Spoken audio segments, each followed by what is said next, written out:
세상의 모든 정보 윤인구입니다. 안녕하십니까, 윤인구입니다. 점심 맛있게 드시고 계신지요? 설이 앞으로 다가왔습니다. 설 준비 잘하고 계십니까? 설 차례상 물가가 품목마다 큰 차이가 있다고 하는데 물가 상황 잠시 후에 팩트는 숫자다에서 자세히 짚어보겠습니다. 하루도 조용할 날이 없는 정치권, 오늘은 또 어떤 일들이 벌어지고 있을까요? 목요일에 두 남자죠. 김준일 평론가, 장성철 소장이 여의도 해장국에서 시원하게 풀어드리겠습니다. 오늘은 국민산악인 엄원길 대장이 나옵니다. 엄원길 대장과 함께하는 이산 명산 함께 걸어보시죠.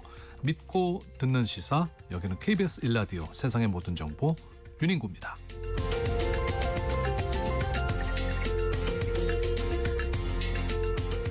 오늘도 갓생 품격 있게 여러분과 함께하겠습니다. 요즘 휴대폰 알림음 부쩍 잦아졌죠. 택배 배송 완료 알림도 반갑지만 진짜 반가운 건 잘 지내냐는 친구의 톡 하나, 또 내려오느라 고생 많다는 부모님의 전화 한 통일 겁니다. 예전에는 이제 빨간 우체통 앞에서 고민하던 그 정성, 이제는 엄지손가락으로 꾹꾹 눌러 담는 시대가 됐죠. 이번 설날 선물 세트보다 더 뜨끈한 안부 한마디 전하고 싶은 분 계십니까? 평소에는 바빠서 혹은 또 너무 가까워서 참아 못했던 안부들 제가 대신 오늘 전해드리죠. 지금 바로 문자 주십시오. 샵 9730, 샵 9730, 짧은 문자 50원, 긴 문자 100원, 콩으로 보내시면 무료입니다. 문자 추첨해서 1등급 한우 불고기 보내드릴게요. 오르는 물가보다 더 뜨거운 열정으로 오늘 하루도 맛있게 채워드리겠습니다. 2월 12일 목요일 KBS 1라디오 세상의 모든 정보 윤인구입니다. 시작합니다. 듣는 것만으로도 앞서갑니다. 오늘 경제 뉴스의 핵심, 경제 인사이트 픽. 뉴스는 많지만 내 지갑에 도움되는 소식은 따로 있습니다. 오늘 꼭 알아야 할 경제 뉴스만 픽해서 전해드립니다. 경제 인사이트 픽, 임선우 뉴스캐스터와 함께합니다. 어서 오십시오. 안녕하세요. 네, 오늘 증시 제가 들어오기 전까지만 해도 보니까 좀 오르고 있던데 어떻습니까? 조금 오르는 게 아니라 잘 달리고 있습니다. 네, 최근 롤러코스터를 타던 코스피 6거래일 만에 또 최고치를 경신해냈는데요. 개장과 동시에 단숨에 5,400선 뚫어내고 연거푸 올라 현재 5,500도 넘어섰습니다. 현재는 2.6% 오름세 보이면서 5,500 위아래로 움직이고 있고요. 코스닥도 강보합권에서 빨간불 켜고 있습니다. 시장을 주도하는 테마 살펴보면 반도체가 들썩이고 있습니다. 간밤에 뉴욕 증시에서 만년 3등이죠. 마이크론이 엔비디아의 기준을 맞추지 못해 차세대 공급망에서 제외됐다는 루머를 정면 반박하면서 주가가 급등했는데 경쟁사인 삼성전자와 SK하이닉스의 부담이 되기보다는 오히려 이 섹터 전반에 훈풍을 불어넣어줬습니다. 덕분에 삼성전자 오늘 17만 전자 넘어 18만도 바라보고 있고요. SK하이닉스도 강세 보이고 있습니다. 그리고 사상 처음으로 순익 10조 원을 도입한 증권주 오늘도 강합니다. 배당 기대감과 호실적에 따른 매수세 몰리고 있습니다. 네, 5,500을 찍고 살짝 내려왔네요. 5,493.74 보이고 있습니다. 또 국민연금에서도 이 주식에 투자를 많이 하잖아요. 지난해 미국 주식 투자로 큰 또 수익을 거뒀다고요? 네, 맞습니다. 주식시장 큰 손이라고 불리기도 하죠. 작년 한 해 동안에만 이 미국 주식 투자로 42조 원에 달하는 평가액을 찍었는데요. 수익률로 따지면 30%에 가깝습니다. 작년 말 기준으로 561개 상장 종목에 투자 중인데 종목 수는 전분기보다 9개 늘었고 평가액은 우리 돈 196조 원이 넘습니다.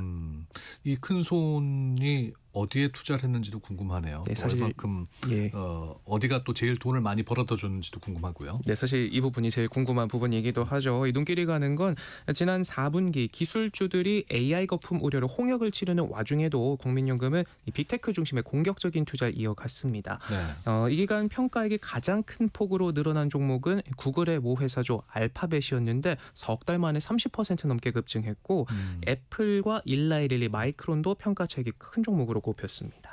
그 외에도 또 투자한 분야가 어떤 분야입니까? 네, 기술주 비중이 크긴 하지만 소비재나 방산, 에너지 쪽도 함께 담았는데요. 5,000주가 채 안 됐던 에스티로더 주식을 40만 주 이상으로 대폭 늘렸고 레딧이나 달러트리, 울타뷰티, 나테라 등도 많게는 수십 배까지 늘렸습니다. 반면 테슬라나 인텔 등 일부 종목은 털어냈는데 AI 중심의 성장주를 축으로 하되 업종을 다변화해서 리스크를 관리하는 전략으로 볼 수 있지 않을까 싶습니다. 네. 부동산 소식 살펴보겠습니다. 전월세 시장 분위기 어떻습니까? 요즘 진짜 직구하기 어렵더라고요. 저도 아기가 더 크기 전에 서울로 가려고 백방으로 찾아보고 있는데 전세는 없다시피 하고요. 그나마 있는 월세도 억소리 나는 보증금에 비용이 상상 이상이더라고요. 이 대출 규제, 토호제 여파로 임대차 시장이 월세로 재편되면서인데 구체적으로 최근 서울 아파트 전세 물건은 2만여 건, 월세는 19,000여 건으로 집계돼 작년 말과 비교하면 10% 넘게 줄었습니다. 11호 대책 이후 위축세는 더욱 뚜렷해지고 있는데요. 이 노른자 위땅 말고도 서울 외곽의 월세 오름세가 심상치 않습니다. 최근 두 달 새 서울 월세 상승률은 5% 남짓이었는데 특히 강북구와 은평구는 1년 전보다 30% 가까이나 올랐습니다. 서울 집값을 잡겠다며 대출 규제와 실거주 의무를 강화한 게 서민들이 주로 사는 이 서울 외곽 지역 월세가 치솟는 역효과를 나타내고 있는 모습인데요.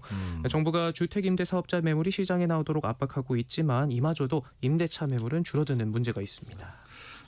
내 집 마련은 정말 쉽지 않은 또 숙제이기도 한데 이 첫 집을 사는 나이도 크게 늦어졌다면서요? 맞습니다. 최근 생애 첫 집을 마련하는 시점이 부모 세대와 비교했을 때 상당히 뒤로 밀렸는데요. 국토연구원 조사를 보면 최근 4년 이내 생애 첫 집을 산 가구주의 평균 연령은 46세로 나타났습니다. 30년 전만 해도 첫 부동산 취득 연령이 평균 29세였고 90년대에도 30대 초중반이었던 걸 고려하면 부모 세대는 30대 집을 마련했는데 지금 청년들은 이보다도 10수년은 지나야 첫 집을 살 수 있게 된 셈입니다. 그러니까 집값이 너무 비싸서 그런 거 아니에요? 네, 맞습니다. 최근 집값이 급등한 거야 너무도 당연한 얘기기도 하고요. 다른 것보다도 이 취업난으로 청년들이 직장에 들어가는 시기가 뒤로 밀리고 있는 탓도 크다고 합니다. 이 문제도 있네요. 예, 이 자산 형성 시점이 늦어질수록 이 스노우볼 효과 때문에 격차가 더 커질 수 있기 때문에 취업 문턱을 낮추고 청년층이 지갑을 불릴 수 있는 사다리를 어떻게 마련하느냐가 중요한 과제가 되는 것 같습니다. 네. 이런 청년들을 위해서 금융상품이 나온다면서요? 네, 시중은행 최초로요. 신한은행이 40년 동안 금리를 고정해주는 주택담보대출을 출시합니다. 올 하반기 나올 예정인데요. 만 34세 이하 청년이 지방주택을 구입할 때 적용되는 상품으로 금리는 기존 5년 주기형보다 0.1%포인트 정도 높은 수준에서 정해진다고 하네요. 금리 변동 위험을 은행이 더 떠안는 구조라 쉽지 않은 결정인데 정부의 포용금융 기조에 발맞추니 파격 실험이라는 평가가 나옵니다. 네. 자영업자분들 빚 부담이 상당히 크다고요? 네, 버는 돈보다 쌓인 빚이 한참이나 더 많은 걸로 나타났는데요. 소득 대비 가계대출 비율이 340%가 넘는 걸로 나타났습니다. 평균적으로 연소득의 3배가 훌쩍 넘는 빚을 지고 있다는 의미인데 해당 수치는 10여 년 전 정점을 찍은 뒤 조금씩 내려오는 흐름이긴 하지만 문제는 여전히 비자영업자보다 100%포인트 넘게 높다는 점에 있습니다. 이 자영업자의 빚 부담이 구조적으로 더 크다는 거죠. 이 때문에 전문가들은 내수 부진이 길어지게 되면 자영업 부실이 금융권 위협으로 번질 수 있는 만큼 선제적인 채무 관리와 맞춤형 지원이 필요하다 강조하고 있습니다. 네. 반면에 자영업자분들께 좀 기대가 될 만한 소식 같은데요. 이달 한국을 찾는 중국인 관광객이 크게 늘 거라고요. 네, 이번 주부터 중국 최대 명절인 춘제가 시작이 되는데요. 연휴 동안에만 약 19만 명이 한국을 찾을 걸로 예상됩니다. 작년보다 40% 넘게 늘어난 규모기도 하고요. 연휴 전에 미리 들어오는 사람들까지 합치면 20만 명은 좋게 넘길 거라고 하네요. 특히 중국 관광객들은 큰 손으로 불리기도 하잖아요. 1인당 평균 지출액도 약 1,600달러, 우리 돈 230만 원으로 전체 외국인 평균보다 높아서 유통업계가 특히 기대를 걸고 있는데 내수 침체 속에서 반등의 열쇠가 될 수 있지 않을까 한번 지켜봐야겠습니다. 자, 밤새 나온 주요 지표도 좀 살펴보겠습니다. 미국 고용 지표가 아주 잘 나왔다고요? 네, 우려했던 것과 달리 고용이 탄탄하다 이런 깜짝 지표가 나오면서 경기 둔화에 대한 우려가 쏙 들어갔는데요. 지난달 13만 명 늘면서 예상치보다도 2배가량이나 높게 나왔고요.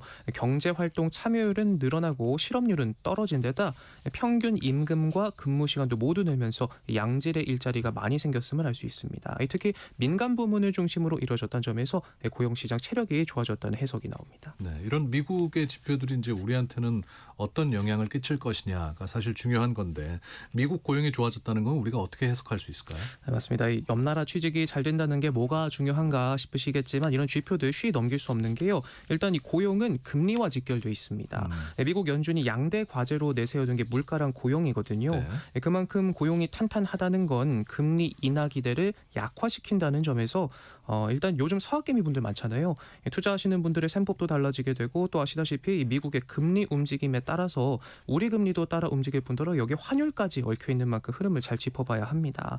미국의 금리를 올리면 달러 자산 수익률이 높아지니까 글로벌 자금이 쏠릴 테고 금리 격차가 벌어지면 원화 약세, 외국인 자금 유출 우려가 더 커질 수 있겠죠. 이제 관건은 조만간 나올 미국의 물가 지표 CPI에 달려 있는데 향후 금리 전망에 보다 분명한 방향을 제시할 걸로 보이는 만큼 또 그때 되면 경제 인사이트 픽에서 한번 짚어드리도록 하겠습니다. 마지막으로 쿠팡 사태 짚어보겠습니다. 정부의 쿠팡 개인정보 유출 조사 결과 발표에 또 쿠팡이 이걸 또 반박하고 나섰네요. 네, 쿠팡은 개인정보를 탈취한 전 직원이 저장한 고객 정보는 3천여 개 수준이고 이로 인한 실질적인 피해는 없다 이렇게 주장하고 있는데요. 예. 특히 공용 현관 비밀번호가 포함된 정보를 5만 건 조회했다는 정부 발표에는 2,600여 개 계정에 한해서 중복 조회된 것이란 사실이 누락됐다 이렇게 반박했습니다. 또 2차 피해와 관련해서도 경찰이 단언할 수 없다 했지만 어떠한 증거도 확인된 바 없다 선을 그으면서 우리 정부와 갈등의 골이 깊어지는 가운데 미국에서의 집단 소송이나 정치권 움직임을 의식한 대처라는 해석도 나오고 있습니다. 네. 또 어제 뭐 쿠팡에서 화장지 가격 오류가 있었습니까? 네, 이런 와중에 또 이런 소동이 있었는데요. 30롤짜리 60팩 그러니까 총 1,800롤이 28,000원대 올라오는 일이 있었습니다. 이 개당 엄청난 양이잖아요. 예, 개당 16원 꼴이라 주문이 순식간에 몰렸다고 하는데요. 문의가 이어지면서 AI 답변 봇이 1,800롤이 맞다라고까지 한다면서 혼란은 더욱 커졌다고 합니다. 이후 쿠팡은 수량 표기 오류다라고 공지한 뒤 주문을 취소했고 구매자들에게 5,000원 쿠팡 캐시를 지급하기로 하면서 소동은 일단락됐습니다. 네. 자, 오늘 경제 인사이트 픽 여기까지 듣겠습니다. 임선우 뉴스캐스터와 함께했습니다. 고맙습니다. 고맙습니다. 네. 자, 오늘 여러분께 명절 인사 전하고 싶은 분이 누구인지 문자 부탁드렸는데요. 3723님께서 설 연휴가 다가오니 작년에 돌아가신 아버지 생각이 많이 나는 때입니다. 2022년 먼저 떠나신 그곳에서 편히 어머님과 잘 지내시죠? 하늘에 계신 부모님께 멀리서 안부 인사 전해드립니다. 부모님 감사합니다. 그리고 사랑합니다. 막내 아들 인호올림 하셨어요. 5622님께서는 명절날 제일 보고 싶은 분, 제가 60이 다 되어 가는데 친정아버지가 가슴 시리도록 그립고 보고 싶네요. 제가 14살 때 돌아가셨다고 또 전해오셨습니다. 8719님, 지난 한 해 몸이 안 좋아 반년 이상을 침대 생활을 하게 됐을 때 불편한 내색 한 번 하지 않고 묵묵히 수발 들어주고 하루에 한 번씩 재밌는 이야기들을 찾아 했던 남편 정말 고맙고 사랑한다는 말 꼭 전해주세요 하셨습니다. 2893님께서는 30년 넘게 다니던 회사를 퇴직하고 지금은 손녀 돌보고 있는 남편 그동안 수고했고 고맙다고 말하고 싶네요 하셨습니다. 0426님은 엄마 설날이 코앞으로 다가왔어요. 며칠만 기다리시면 엄마의 사랑둥이 둘째 딸이 사랑을 가득 안고 달려갈게요. 사랑합니다 하셨습니다. 또 돌아가신 부모님께 안부 인사 전하는 분들도 계셨고 또 남편 또 엄마에게 사랑의 인사를 전하는 분들도 계셨는데 이렇게 저희가 대신 전해드리지만은 직접 또 전화하셔서 인사를 건네시면 더 좋아하실 것 같습니다. 문자 주셔서 감사드립니다. 세상의 모든 정보 윤인구입니다. 듣고 계신 시각 12시 33분 지나고 있습니다. 교통정보 듣고 오겠습니다. 이 시각 교통정보입니다. 도로 곳곳으로 정체 구간은 있지만 전반적인 흐름은 좋은 편인데요. 우선 서울시내 주요 간선도로 강변북로 구리 쪽 한강대교에서 동작대교 부근 2차로에 고장난 화물차가 있습니다. 또 올림픽대로 공항 쪽도 영동대교에서 성수대교 부근 3, 4차로에서도 고장난 화물차가 있어서 주의가 필요하겠고요. 분당 수서도로 청담대교 쪽 3차로에도 고장난 차가 있습니다. 고속도로는 수도권 제순환고속도로 판교에서 일산 쪽으로 송내 부근 3차로에도 고장난 차를 처리하고 있고요. 호남 고속도로 지선 논산 쪽 논산 부근 2차로에서는 도로 작업이 시작되면서 일대로 정체입니다. KBS 교통정보센터였습니다. 데이터로 맥락을 짚는 통계 리포트. 팩트는 숫자다. 복잡한 세상 쏟아지는 통계 속에서 숫자가 담고 있는 사실을 날카롭게 짚어봅니다. 뉴스에 나오는 통계 이면을 들여다보는 시간 팩트는 숫자다. KBS 송수진 기자, 정세배 기자와 함께합니다. 어서 오십시오. 네, 안녕하세요. 네. 이제 뭐 정말 설이 코앞으로 다가왔는데요. 이틀만 버티면 됩니다. 예, 딱 이틀만. 네. 꼭 뭘 버텨야 됩니까? 예, 열심히 다니고. 두 분은 뭐 설 연휴 때 뭐 특별한 계획 있으세요? 좀 쉬시나요? 저는 월요일 하루 근무여서 네. 네, 연휴에도 나와야 될 것 같아요. 전 좀 운이 좋아서 예. 풀로 예. 와, 휴식을 좀 취하고 좋겠다. 또 충전해서 이제 다음 주에 또 네. 찾아올 생각에 충전을 좀 하겠습니다. 연휴에 근무가 안 걸리는 게 되게 예. 어렵거든요. 네, 그러니까 굉장히 어떤 드문 문제를 일이- 운이 받는 네. 좋아야 예. 됩니다. 예. 저희는 이제 예. 뭐 하루 정도 녹음을 하고 이틀은 또 네. 생방송으로 청취자분들 찾아뵐 계획인데 요즘 이제 그 코앞에 설 명절 앞두고 그 설 선물 사시랴 또 네. 차례상 준비하시랴 많은 분들이 분주하시잖아요. 두 분은 뭐 보통 이렇게 그 마트 자주 가시나요? 뭐 전통시장 가시나요? 굳이 간다면 저는 마트 가는 것 같아요. 왜냐면 집 근처에 또 마트가 있다 보니까 좀 아무래도 뭐 편인 뭐 주차 편이나 이런 거나 아무래도 근처에 있는 게 제일 큰 것 같긴 해요. 네. 주차 편의 때문에 또 마트 가시는 분들 네. 많이 계신 것 같고 송수진 기자는 어떤? 연휴에는 뭐랄까요, 그 설 명절이나 추석 명절에는 그래도 전통시장 한번 찾기는 되더라고요. 왜냐하면 또 먹을거리도 많고 네. 또 나물류 같은 경우에는 마트보다 좀 신선한 것도 있고요. 네. 네. 이번에도 전통시장 한번 가보려고 합니다. 예. 예. 그래서 오늘 좀 이 얘기를 해보려고 하는데요. 이제 차례상 준비하시는 분들 아무래도 이 물가에 굉장히 민감하실 텐데 올해 설 차례상 얼마나 들까요? 이게 관심 되게 많으실 것 같아서 한번 소식을 준비를 해봤는데요. 네. 이게 품목마다 뭐 명암이 좀 교차한다 이렇게 표현할 수 있을 것 같습니다. 그 차례상에 올리는 게 주로 22개 정도 품목이 있거든요. 네. 수산물, 곡물류, 축산물 다 망라돼 있어서 일종의 뭐 설 차례상 물가가 서민 장바구니의 축소판이다 이렇게 볼 수도 있는데 품목별로 보자면은 수산물 그리고 곡물류 가격이 크게 올랐습니다. 대표적으로 조기가 작년보다 21% 올랐고요. 쌀도 18.3% 올랐습니다. 북어채도 13.6%, 사과는 10%, 달걀도 많이 올랐는데요. 6.8% 올랐습니다. 반대로 그러면 뭐 가격이 떨어진 품목은 없습니까? 네, 가격이 떨어진 품목이 있습니다. 다행스럽게도요. 그 채소류 가격이 크게 떨어졌는데요. 그러면서 전체적인 상승폭을 어느 정도 좀 상쇄를 해주고 있습니다. 무가 가장 많이 떨어졌습니다. 34.5% 떨어졌고요. 네. 배추 18.1% 내렸고 파는 9.9%, 그다음에 삼색나물에 많이 들어가는 시금치는 5.8% 정도 떨어졌습니다. 네. 그러면 지금 송 기자가 얘기한 품목들 중에 좀 하나하나 좀 자세히 얘기를 해보도록 하죠. 수산물 가격이 많이 올랐다고 했는데 그 이유가 뭡니까? 그 조기 같은 경우 또 북어채 같은 품목을 많이 찾으시는데요. 아무래도 그 명절에 수요가 집중되는 특성이 있어서 올랐고요. 그다음에 어획량 감소가 또 겹치면서 공급이 원활하지 않다는 지금 상황입니다. 그다음에 조기의 소비자 물가 지수를 한번 봤더니 131.07이었는데요. 2020년이 100 정도로 잡았을 때 31% 정도나 올랐더라고요. 그리고 1년 전과 비교해도 21% 정도 올랐습니다. 북어채도 13.6% 정도 올랐습니다. 그런데 이게 명절 차례상에 꼭 사실 필요한 품목이다 보니까 네. 이게 가격이 올라도 구매할 수밖에는 없잖아요. 그래서 소비자분들 체감 부담이 좀 큰 편일 것 같습니다. 저도 전에 6시내 고향 할 때 보면은 이게 우리나라 근해에서 잘 잡히던 네. 생선들이 요즘은 또 안 잡힌대요. 그리고 이제 오히려 저 열대성 어류들이 또 어획량 변화가 상당히 크더라고요. 그러니까, 온난화 영향도 있을 그러니까 것이고. 이게 아까 송 기자가 말씀하신 대로 어획량의 변화가 또 있는 것 같아요. 우리가 많이 찾던 생선이 또 우리 근해에서 안 잡히는 이유도 있는 것 같고 쌀 가격도 만만치 않다고 들었습니다. 네네, 쌀 가격이 올랐습니다. 18.3% 정도 올랐는데요. 이게 단순히 명절 수요 때문만은 아니고요. 구조적인 문제가 좀 있습니다. 저번에 한번 저희가 짚어본 바도 있는데요. 최근 몇 년간 쌀 재배 면적이 지속적으로 지금 줄어들고 있거든요. 2024년에 69.8만 헥타르였는데 작년에 67.8만 헥타르로 줄었습니다. 2만 헥타르 정도가 줄었는데 이게 어느 정도냐면 여의도 면적으로 따졌을 때 70개 정도가 사라진 겁니다. 이렇게 지금 쌀 재배 면적도 줄어든 게 이유가 하나가 있고요. 그다음에 기후변화 문제를 빼놓을 수 없는데요. 날씨가 불규칙해지면은 농사짓기가 훨씬 어려워지잖아요. 네. 농민들 입장에서는 올해 쌀이 얼마나 생산될지 예측하기가 어려워지는 거죠. 그래서 쌀값도 해마다 오르락 내리락 변동폭이 더 커질 수밖에는 없고요.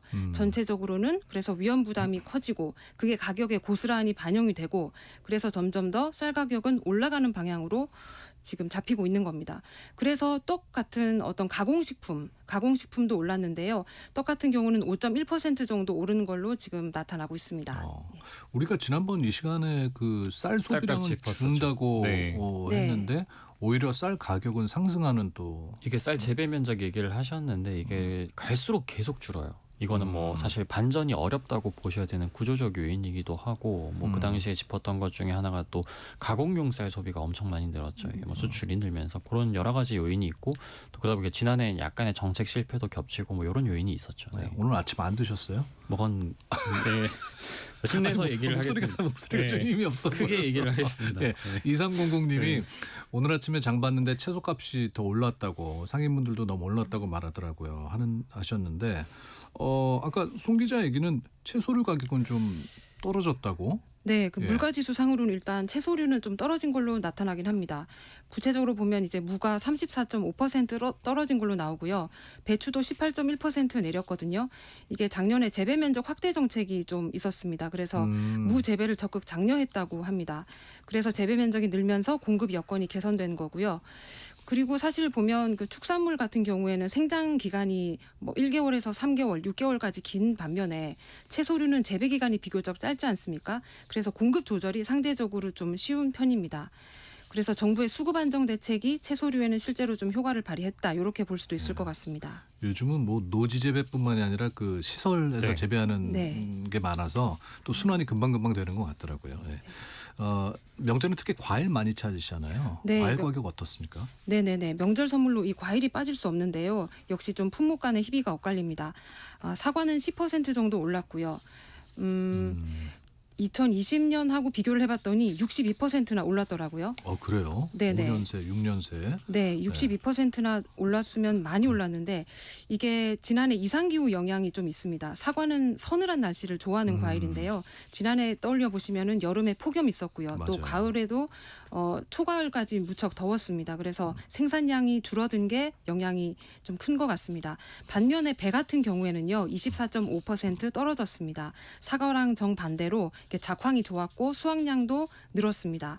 그 다음에 감 요런 그 가을 요런 그 품목들은 작년하고 비슷한 수준으로 나타났습니다. 네. 이재명 대통령이 얼마 전에 이제 속값은 떨어지는데 고기값은 안 떨어진다고 지적했었잖아요.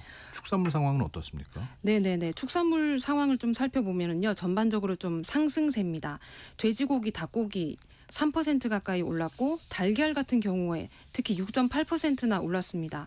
그 달걀은 왜 이렇게 올랐냐 봤더니 조류 인플루엔자가 발생해서 예방적 살처분이 이루어졌거든요. 네. 그 과정에서 산란개 수가 줄어들면서 달걀 공급에 차질이 생긴 거죠. 그 한우 같은 경우는 3.7% 정도 올랐고 또 수입산은 7.2% 정도 올랐습니다. 그 말씀해 주셨듯이 이재명 대통령이 이렇게 속값은 폭락하는데 왜 고기값은 안 떨어지냐 이렇게 문제를 지적하기도 했는데요. 실제로 한우 산지 가격 통계를 보니까 이게 생산자가 받는 송아지 가격, 요 가격은 하락하는데 소비자가 마트에서 사는 고기값은 잘 안 떨어지는 상황이었습니다. 예. 그러면 이거는 중간에서 이제 또 이 가격을 올리는 요인들이 있다는 얘기네요. 네, 맞습니다. 그 생산자 그리고 소비자 사이가 가까워야 사실 가격이 떨어질 수가 있는데요.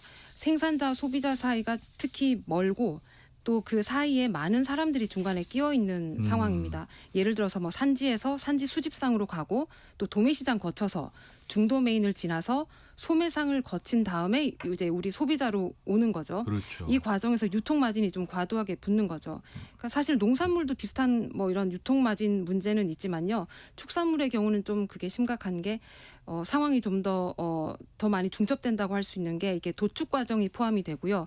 그다음에 냉장 유통이 돼야 되잖아요. 네. 그러면서 비용이 더 추가되는 게 있습니다. 예. 그런 또 비용이 추가가 되는군요. 그래서 이번 설에 정부가 내놓은 대책은 뭡니까? 네, 이게 설 차례상 물가가 정부의 어떤 물가 관리 능력을 보여주는 시험대 같은 의미거든요. 그래서 이번에도 대책을 내놨습니다. 크게 세 가지인데요. 설 성수품 16개 품목의 공급을 50% 정도 풀겠다고 했습니다. 비축 물량을 풀겠다는 거고요. 그다음에 910억 정도의 예산을 투입해서 성수품을 뭐 50% 가까이 할인 판매하기로 했습니다. 그다음에 특정 품목에 대한 긴급 수입을 결정을 했는데요. 네. 아까 달걀 가격 많이 올랐다고 말씀드렸는데 미국에서 수입하기로 했습니다. 그래서 설 이전에 224만 개 정도를 수입해서 전량 공급한다는 계획입니다. 또 귀성길 준비하시는 분들에게 한 가지 좋은 소식은 이게 기름값이 떨어지고 있습니다. 조금 내렸어요? 예, 12월 둘째 주부터 계속 하락 중입니다. 2.7원이지만요. 또 한 번에 주유할 때 많이 하시니까 체감은 하실 수 있을 것 같습니다. 예. 네. 4433님 고물가 고환율에 춤추는 이 물가 서민은 물가에 휘둘립니다 하셨고 9987님 체감 물가는 많이 올랐어요. 물가 때문에 명절이 무섭네요 하고 또 안타까운 마음을 문자로 보내주셨습니다. 명절 때 사실 뭐 이런 질문들 많이 받잖아요. 뭐 결혼 언제 하냐, 취직은 안 하냐. 사실 이게 안 한 입장에서는 굉장히 괴로운 지금 저도 늦장가를 가서 늦게 가서 좀 이런 결혼을 왜 안 하냐. 근데 결혼을 왜 안 하는지 제가 어떻게 알겠습니까? 그렇죠? 본인이 가장 답답합니다. 네. 네. 송 기자님 아직 네. 미혼. 네. 싱글입니다. 네. 그래요. 참 이 질문들은 네. 가족분들이 현명하게 잘 넘어가셨으면 좋겠습니다. 올해 설 명절에는. 네. 근데 그 세뱃돈 준비 좀 두둑히 하셨어요, 두 분? 조카들이나 뭐 조카들을 주위에. 너무 보고 싶은데 다들 연휴에 바쁘더라고요. 저보다 더 학원 가야 된다고 하고. 예. 하긴 요즘 우리 청소년들이 더 바빠요. 다행히 저는 아직 한 명이라서 그렇게 부담되는 규모는 아닙니다. 뭐 얼마 정도 줄 준비할 생각이세요? 그래도 이제 가장 큰 단위로 예, 가장 큰 단위. 네, 해야 되지 않을까. 네. 구체적으로 아직 물어보는데 어려서요. 네. 애매모호하게 대답하네요. 예. 네. 아니 근데 사실 뭐 이런 저 고향이나 뭐 가족들 만나러 갈 때 이런 세뱃돈도 뭐 선물도 좀 두둑히 가져가려면은 내 주머니부터가 좀 이렇게 맞습니다. 풍요로워야 될 텐데 이게 요즘 일자리 시장도 별로 성적이 안 좋다면서요? 그러니까 만약 지금 이 방송 들으시는 분이라면 이번 설에는 진짜 뭐 이제 취업 얘기는 좀 안 하셨으면 좋겠어요. 이게 좀 상황이 좀 좋지가 않아요. 취업자 수 자체는 증가를 했습니다. 근데 문제는 증가 폭이 1년여 만에 가장 작다는 건데 15세 이상 취업자가 지난해 같은 달에 비해서 올해 1월입니다. 10만 8천 명이 늘었어요. 근데 이게 13개월 만에 가장 증가폭이 적은 건데 13개월 전에 무슨 일이 있었느냐? 비상계엄이 있었거든요. 그러니까 그런 특수 상황을 제외하면 이게 더 심각한 상황일 수 있다는 거예요. 그다음에 감소 추세가 가파른 게 좀 걱정이 되는데 지난해 11월에는요. 불과 몇 달 전이잖아요. 취업자 수가 22만 5천 명까지 늘었는데 그게 바로 12월에 16만 8천 명. 그다음에 올해 1월에는 10만 명. 이렇게 팍팍팍 좀 줄고 있어요. 그러네요. 큰 폭으로 줄고 있어서 이게 좀 걱정이고 그러다 보니까 지난달 실업자 수가 1년 전에 비해서 11% 넘게 증가했습니다. 이 정도면 좀 유의미하죠. 이게 또 코로나19 팬데믹이었던 2021년 이후로는 최대치예요. 5년 만에 최대치고 실업률도 2022년 이때도 코로나 때인데 이후로는 가장 높은 수준입니다.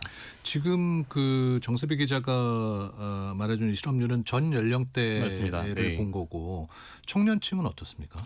이게 청년층의 경우에는 진짜로 상황이 좀 안 좋은 게 15세 이상 고용률은 지난해와 비슷한 수준이고 오히려 통계 작성 이래로는 1월 기준 가장 높아요. 근데 특정 계층에서 문제가 발생하고 있거든요. 그 대표적인 게 청년층입니다. 어느 정도냐면 청년층 고용률이 지금 43.6%밖에 안 돼요. 이것도 2021년 코로나 때죠. 그때 5년 만에 가장 낮은 거고 좀 계층별로 비교를 해볼게요. 네. 30대, 40대 뭐 한창 이제 직장 다니실 분들이죠. 고용률 80%가 넘습니다. 심지어 50대도 80% 가까이 되는데 청년층만 이렇게 낮은 거예요. 그러니까 상대적으로 비교해 보면 굉장히 낮은 거네요. 심각성이 훨씬 크죠. 이게 경력직 선호가 계속 좀 강화되고 뭐 이제 정규직 채용 안 하고 수시 채용하고 뭐 이러다 보니까 좀 장기간 부진이 심화하고 있어요. 이것도 뭐 쉽게 반전할 것 같지가 않은 게 문제인데 21개월 연속으로 고용률이 하락을 하고 있습니다. 네. 지금 그 우리가 보고 있는 통계에서 좀 특이한 부분이 있다면 어떤 게 있어요? 지난달 고용 동향에서 되게 눈에 띄었던 것 중에 하나가 전문 과학기술 산업 취업자 수가 1년 전에 비해서 10만 명이나 줄었어요. 근데 감소폭만 보면 이게 산업을 이렇게 분류를 따로 하기 시작한 게 2013년인데 네. 그 이후로는 가장 크게 감소했고 절대적인 숫자 자체도 뭐 2년 만에 최소를 기록했다고 합니다. 이게 전문 과학 기술 분야요? 네. 조금 생소한데요. 이게 이 분야에서 주는 이유가 뭡니까? 뭐 원인이 여러 가지가 있을 텐데 일단 뭐 정부가 언급한 것 중에 첫 번째는 그 전까지는 좀 추세적으로 증가를 해왔다 이거예요. 2023년부터. 그러다 보니까 기술적인 조정이다. 이런 게 하나인데 좀 더 저희가 좀 관심을 가져야 될 거는 전문 서비스업 관련해 가지고 인공지능 발전으로 신입 직원 채용이 줄었다는 거예요. 사실 우리가 좀 그 가장 크게 우려하고 있는 맞습니다. 부분이잖아요. 근데 이게 현실로 이제 드러나나 하는 우려가 이제 어떻게 보면 진짜 현실이 됐나 이런 상황인데 전문직 수습 채용이 줄어든 영향이 있고 그래서 AI가 이제 단순히 뭐 노무직뿐만 아니라 전문직 사다리까지 걷어차기 시작했다 뭐 이런 신호로 볼 수도 있다 이렇게 우려할 수 있는데 정부는 다만 이 영향이 좀 너무 업종이나 계층별로 상이하고 같은 업종 안에서도 뭐 기업별로 다르기 때문에 그걸 일률적으로 보긴 좀 어렵고 최소한 이건 몇 달 좀 더 봐야 된다 이렇게 해석은 하고 있습니다. 네. 그 연세 드신 분들의 일자리는 어떻습니까? 사실 이게 지금 고령층이 계속 늘어나고 있고 그 일자리가 늘어난 것도 어떻게 보면 고용률에 영향을 미쳐왔는데 고령층 일자리마저 위축이 되고 있어요. 이게 60세 이상 취업자가 늘긴 했는데 증가폭이 이것도 5년 만에 가장 작고요.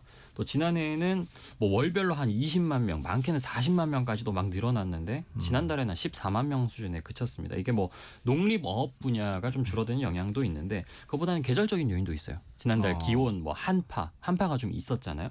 그러다 보니까 이제 고령층 같은 경우는 공공 일자리 공급에 많이 의존을 하시는데 이게 좀 일자리 공급 자체가 줄어들면서 일시적으로 좀 실업으로 분류되기도 하고요. 네. 네. 참 이게 통계 수치를 보면은 네. 상황이 쉽지는 않은 상황인 것 같은데 정부에서는 어떤 대책을 내놓고 있습니까?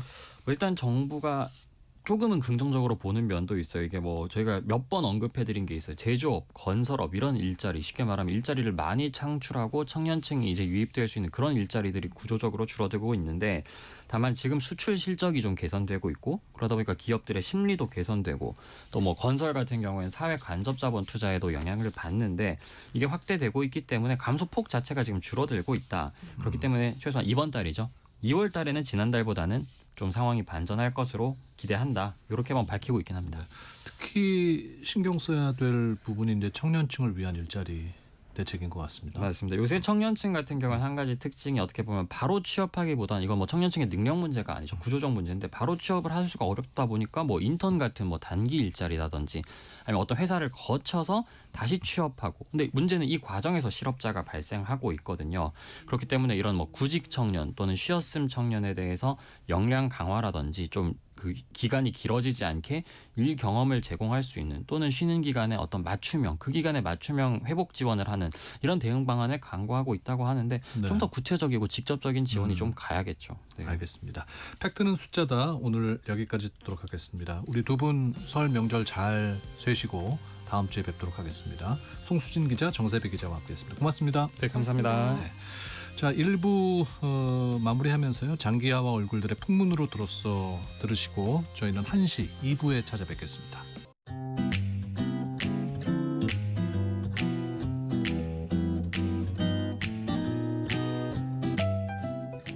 안녕하세요. 바른말, 고운말입니다. 다른 사람과 약속을 정할 때 보통 서로 가능한 날짜나 요일을 맞추게 됩니다. 예를 들어 수요일이든지 목요일이든지 다 괜찮아요. 또는 수요일이든지 목요일이든지 다 괜찮아요. 같이 말하는 것을 들을 수 있는데요. 이 중 맞는 표현은 어느 것일까요? 수요일이든지 목요일이든지가 맞습니다. 든지는 어느 것이 선택되어도 차이가 없는 둘 이상의 일을 나열함을 나타내는 보조사이기도 하고 또 나열된 동작이나 상태, 대상 중에서 어느 것이든 선택될 수 있음을 나타내는 연결어이기도 합니다. 그래서 채소든지 고기든지 다 좋아요. 또는 가든지 말든지 마음대로 해라 같이 말할 수 있고 이 경우에는 든지를 든으로 줄여서 말할 수도 있습니다. 반면에 던지는 조사로 쓰이는 경우가 없고 막연한 의문이 있는 채로 그것을 뒷절의 사실과 관련시키는 데 쓰는 연결어미입니다. 그래서 지난 일을 회상해서 말할 때 많이 사용되죠. 예를 들어 소식을 듣고 얼마나 기뻤던지 몰라요. 날씨가 왜 그렇게 춥던지 고생 많이 했어요. 같이 말하고 이 경우에는 던지를 던으로 줄여서 쓸 수 없습니다. 든지와 던지의 차이를 잘 아셨으니까요. 정확하게 구별해서 사용하시면 좋겠지요. 지금까지 바른말 고운말 아나운서 국혜정이었습니다.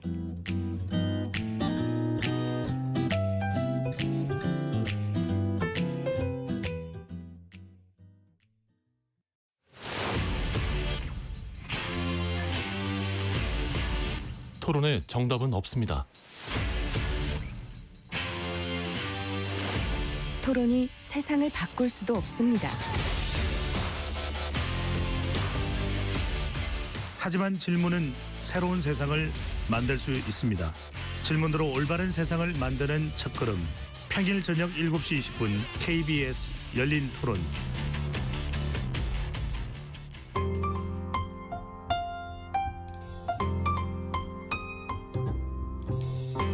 어떤 하루 보내고 계신가요? 눈코 뜰 새 없이 바쁘게 지나가는 한 주. 따뜻한 시선으로 하루를 마무리합니다. 당신을 위한 지식 쉼터. 오늘 밤 일라디오. 월요일부터 금요일. 매일 밤 10시 5분에 시작합니다.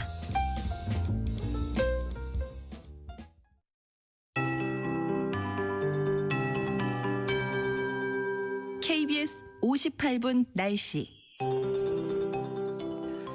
오늘도 높은 기온 속에 대부분 지역의 대기질이 좋지 않습니다. 서울과 인천, 경기 일부, 충북 일부에는 초미세먼지 주의보가 발효된 가운데 낮에 잠시 미세먼지 농도가 감소하는 곳도 있긴 하겠지만 늦은 오후부터는 상층으로 국외 미세먼지가 더 유입돼 밤에 중서부 지역의 대기질이 다시 나빠지겠습니다. 내일도 높은 기온 속에 대기질이 대부분 탁할 것으로 예보돼 있어서 미세먼지 전용 마스크 착용해 주시는 것도 좋겠습니다. 오늘 하늘은 대체로 맑겠고 기온도 대체로 이맘때보다는 높겠습니다. 오늘 아침에 서울이 영하 2.7도로 출발을 했는데요. 낮 기온도 높이 오르면서 9도까지 올라 이맘때보다는 하루 종일 기온이 높겠습니다. 서울뿐 아니라 중부지방이나 일부 충청권으로도 대체로 10도 안팎의 기온, 남부지방으로도 기온이 10도를 넘어서는 곳이 많겠는데요.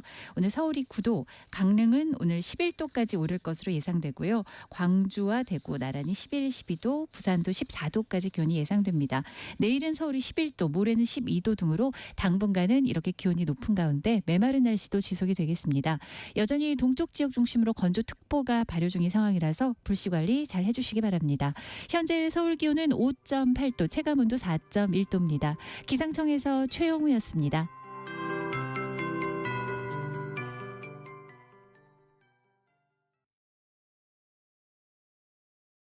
정성을 다하는 국민의 방송 KBS가 한시를 알려드립니다. AM 711kHz, FM 97.3MHz, KBS 1라디오입니다. HLKA.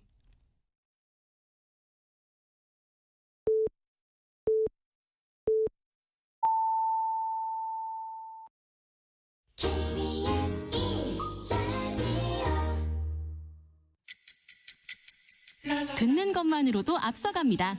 당신의 갓생 파트너. KBS 1라디오. 세상의 모든 정보 윤인구입니다.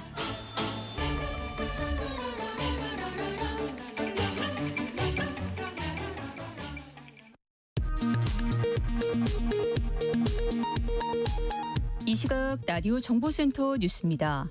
코스피가 반도체주 급등 속에 장중 사상 처음 5,500선을 돌파했습니다. 원달러 환율은 나흘째 하락하며 1달러에 1,442원대까지 떨어졌습니다. 전두환 씨가 회고록에서 5.18 민주화운동을 왜곡하고 관련자의 명예를 훼손했으므로 그 손해를 배상하라는 판결이 대법원에서 확정됐습니다. 5.18 기념재단 등이 소송을 제기한 지 9년 만에 나온 최종 결론입니다. 국방부가 윤석열 정부 때 북한 도발 유도 의혹을 받는 평양 무인기 작전에 관여한 김용대 전 드론작전 사령관을 파면했습니다. 언론사 단전단수 지시를 전달하면서 윤석열 전 대통령의 불법 계엄에 가담한 혐의를 받는 이상민 전 장관에 대한 1심 선고 공판이 잠시 후 오후 2시에 생중계로 열립니다. 이재명 대통령에 대한 허위사실 유포 혐의로 고발당한 한국사 강사 출신 전한계 씨가 경찰의 피의자 신분으로 소환됐습니다. 전 씨는 자신을 향한 고발이 무리한 정치적 압박이라고 주장했습니다. 지금까지 라디오 정보센터 뉴스 정원나였습니다.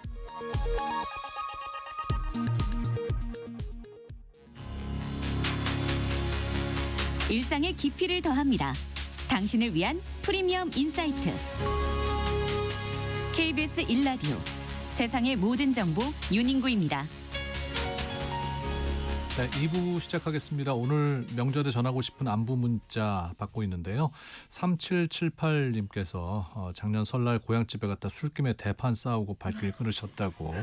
야, 이것도 술 드시면 또 이런 일이 종종 벌어져요. 예, 구순의 노모와 형제들이 그립고 보고 싶은데 가서 얼굴 볼 용기가 안 납니다. 마음이 갈팡질팡 바람에 나부끼는 낙엽처럼 흔들리고 꿈속에서도 생각납니다. 저에게 좋은 말로 용기를 주세요 하셨습니다.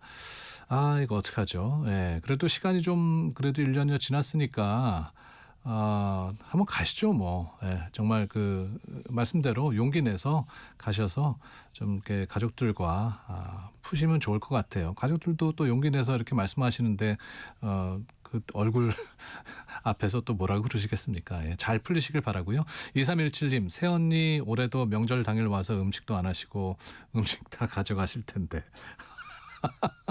제발 좀 그러지 맙시다.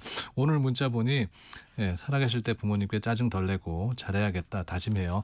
명절에도 열심히 청취할게요. 네, 2317님 새언니분 올해는 좀 자중하시길. 네, 6722님 엄니 영암에서 홀로 고령의 할머니 오래 모신 우리 엄니 설에 아들 내려가니 조금만 기다려주세요. 고맙습니다. 사랑합니다. 라고 또 사랑에 넘치는 문자 주셨습니다. 여러분의 따뜻한 이 문자들 마음들이 고향에 계신 또 부모님 또 가족들에게 전해졌기를 바랍니다.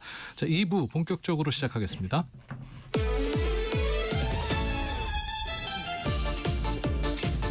오늘 정치 뉴스에 속 뒤집힌 분들 다 오세요. 맑은 국물로 풀어드립니다. 여의도 해장국. 네, 매일매일 쏟아지는 정치 뉴스로 속이 답답한 분들을 위해 준비했습니다. 정치로 채한속, 팩트로 풀어드리는 여의도 해장국 김준일 시사평론가, 장성철 공농센터 소장 나오셨습니다. 어서 오십시오. 예, 안녕하십니까. 안녕하세요. 네, 그래도 설 앞두고 만나니까 조금 마음은 여유로운 것 같은데 전국은 여유롭지 않은 것 같습니다. 그 와중에 우리가 재밌는 또 포스터를 하나 준비를 했어요. 야, 너무 감사한 게요. 마음에 드세요? 김준일 평론가님보다 제가 얼굴도 작고 키가 크게 나왔어요. 그래가지고 너무 감사해요. 아니 이 사진 장성철 소장님 잘 나왔더라고 정말. 네, 너무 감사해요. 일단은 윤인고를 중심으로 좌성철 우준일 이 투톱이 확실하게 전면에 나선 것이 우리가 이 프로그램의 간판이구나라는 거를 다시 한번 확인했다. 예. 지금 이거 듣기만 하시는 분들은 이 상황을 잘 모르실 텐데 유튜브로 보시면 또 보이는 라디오로 보시면은 이 장면이 어떤 이제 범죄와의 전쟁 포스터를 좀 패러디해서 우리가 이제 청취율과의 전쟁을 선포했습니다. 그래서 두 분의 역할이 매우 뼈를 갈아가지고 저희가 청취를 올리도록 해보겠습니다. 이따가 장 소장님 혼나야 돼요? 혼날 거 하나 있는데 그건 나중에 가서 얘기하고 뼈는 여기서 갈아주시기 바랍니다. 알겠습니다. 자, 오늘 이재명 대통령과 또 정청래 대표, 우리 장동혁 대표 만남이 예정돼 있었는데 취소됐어요. 네. 네. 장동혁 대표가 안 가겠다고 해서 이 모임 자체가 아예 무산이 된 겁니까? 무산됐어요. 네. 그래서 이게 무슨 일이에요? 뭐 대통령실에서는 정청래 대표를 따로 혼자 만나는 것도 좀 이상하다 모양새가. 원래 취지가 여야 대표 모셔가지고 설 연휴 앞두고 민생 경제도 챙기고 관세 문제, 지역 통합 문제 이런 것들도 다 한번 논의해 보려고 했는데 모양새가 안 되니까 그냥 이건 취소해버렸다라는 생각이 들고 장동혁 대표는 왜 취소했느냐? 왜 안 가겠다고 한 겁니까? 이게 이제 내막이 있고 하나는 현상이 있어요. 현상적인 거는 뭐냐면 장동혁 대표가 기자 간담회를 통해서 얘기를 했어요. 아니 어제 법사위에서 재판 소원제를 그렇게 강행 처리하는 게 어딨냐. 우리가 지금 반대했고 우리가 하면 안 된다고 했는데 우리 퇴장했는데 왜 당신들 마음대로 하냐. 이거는 여야 협치 안 하겠다는 거 아니냐. 그래서 갈 수 없다. 이게 이제 공식적인 명분입니다. 내막은 뭡니까? 전환길 씨가 가지 말라고 그랬어요.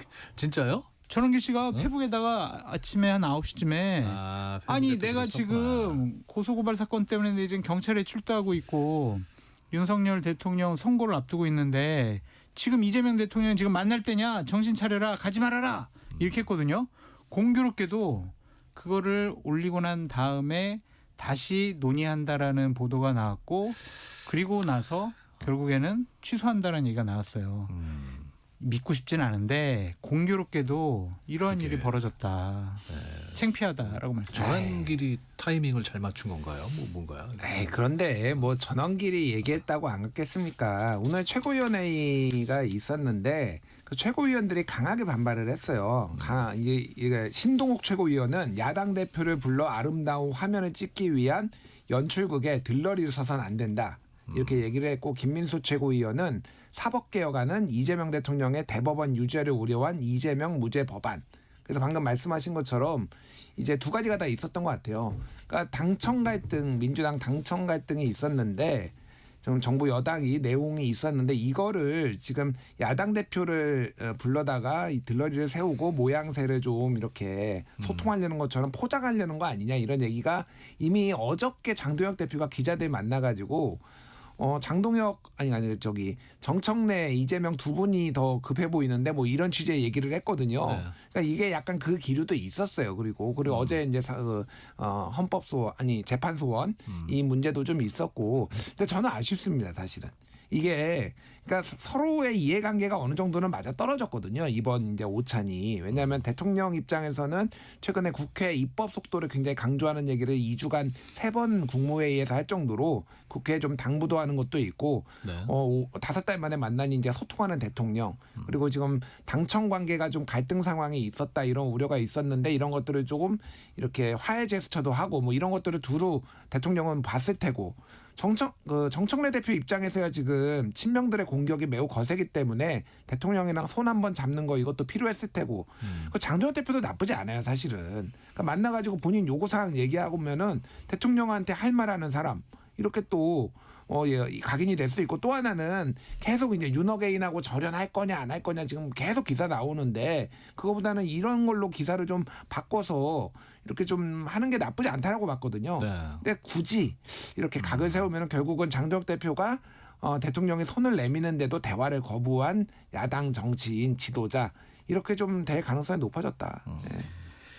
근데 이해가 되질 않습니다. 정치력이 없습니다. 정치인이잖아요. 야당 지도자잖아요. 네. 그럼 정치를 해야죠. 지금 얘기한 뭐 다른 최고위원들이 왜 가지 마라고 한 것들 있잖아요. 그 내용을 대통령 앞에 가서 얘기하면 되는 거예요.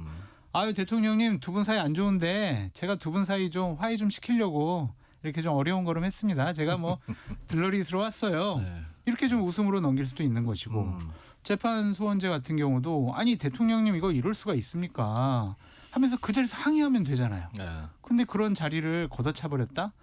그건 이해가 안 돼요. 정치적인 정무적인 판단이 제대로 했다라고 보기도 어렵고, 만약 그런 내용들이라면 지금 말씀하신 것처럼 수준이 낮다라고 볼 수밖에 없고, 그것들이 다 아니라면 전환길 씨가 가지 말라고 해서 안 간 거다라고 해석할 수밖에 없어요. 장동혁 대표가 전환길 씨가 가지 말라 그래서 가지 않는다고는 얘기는 안 했고 이렇게 밝혔더라고요. 등 뒤에 칼 숨기고는 악수 못해. 라고 불참하면서 이렇게. 그럼 어제 딱 이제 제의가 왔을 때 그러면 최고위원들이나 아니면 당의 전략기획가들하고 딱 모여가지고 자 이거 제의가 왔는데 이거 어떻게 해야 되냐, 가는 게 낫냐, 가는 게 안 가는 게 낫냐, 이걸 어제 결정 내리고 얘기를 했었어야죠. 아유 갈게요 약속까지 해놓고 대통령과의 약속 뭐 저렇게 걷어차도 됩니까? 그러니까 저는 당 대표 정도라면은 뭐 최고위원들과 상의하는 것도 중요하겠지만은 좀 정무적인 판단으로 내가 갈게 가서 얘기하고 그렇게 결정을 못 하는 건가요? 그거는 최고위원들하고 상의해 볼 게는 변명인가? 근데 이거는 장동혁 대표의 실책 같아 아무리 봐도. 그러면 만약에 걷어차려면은 어제 걷어찼으면 됐잖아요. 이게 꼭 지금 재판 소원을 강행 처리하고 뭐 이게 민주당이 법사위에서 한 거가 정말로 명분인가? 뭐 민주당이 강행 처리한 게 한두 번도 아니고, 그건 또 오히려 이런 강행 처리한 내용 잘 모르시는 분도 많아요. 근데 이 모든 이목이 다 여기 쏠릴 거 아니에요. 그럼 여기에서 세게 얘기를 해가지고 이게 얼마나 문제 있는 건지, 이재명 사법 리스크를 없애려고 당을 동원하는 거 아니냐 이런 얘기 또 할 수도 있는 거잖아요. 제가 보기엔 솔직히 좀 죄송한 말이지만은 정치력이 떨어진다라는 거고, 하나 더 말씀드리면은 국민의힘의 요즘 이름을 가지고 고장이라는 얘기가 많아요. 고장? 고성국, 장동혁, 그래서 고장 정당이다 아니다, 장고 정당이다 그랬는데 고장 전 정당으로 바꿔야 되겠네요. 고장 전. 예. 좀 말이 희한하네 조합이. 예, 고장나기 전 정당. 예, 고장 전 정당. 그래서 고성국, 장동혁, 전한길 이렇게 세 명이 지금 당을 이끄는 것 같다. 예. 네. 어쨌건 국민의힘은 또 오늘 오후에 있는 국회 본회의에도 불참하겠다고 또 밝혔네요.